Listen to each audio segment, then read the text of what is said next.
Ludacris, I want to thank you for joining us. Tell me about your reaction when you learned today that Prince had died. I believe, like the rest of the world, just in complete disbelief. It was totally unexpected. This isn't something that anybody saw coming, And I speak for a lot of people when I say it. It almost felt like Prince was immortal in Mm-hmm. so many different ways. So I think this is a shock to everybody. But I do think what's important is that we celebrate not only what he stood for and all of the music and great, great contributions he's made to so many different genres of music, but who he was as an individual. And that's what I really want to share. Like the people that understand that not only was he great at being unique in his artistry and performance, but kind of some of the things that happened behind closed doors as well. What were some of those things? We talk about the impact that Prince specifically had on the music industry. I mean, he got into a lawsuit with the record companies. I mean, he sort of did what he wanted to do. So as an artist, Right. what does that say to you that he was so dedicated to making things better, not just for himself, but other artists as well?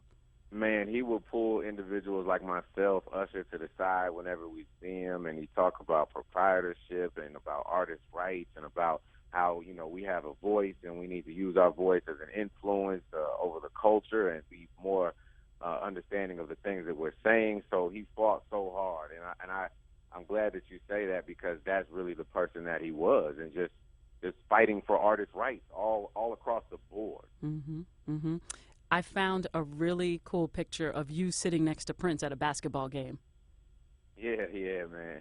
The thing that a lot of people don't know is how great his sense of humor was. Like he's an extremely funny guy, and I think that I'm just fortunate enough to have been invited to so many different places. Like there were private dinners. He's invited me to shows, and I'm sure you've heard that he used to actually invite people over to party at his home in Hollywood, and then he would perform in his own living room. And for a guy who is used to performing in front of 100,000 plus people, only to perform in front of about 100 people, it just shows what type of dedication and love and honor he had all the way up until the time that just happened to today. Mm-hmm. Mm-hmm.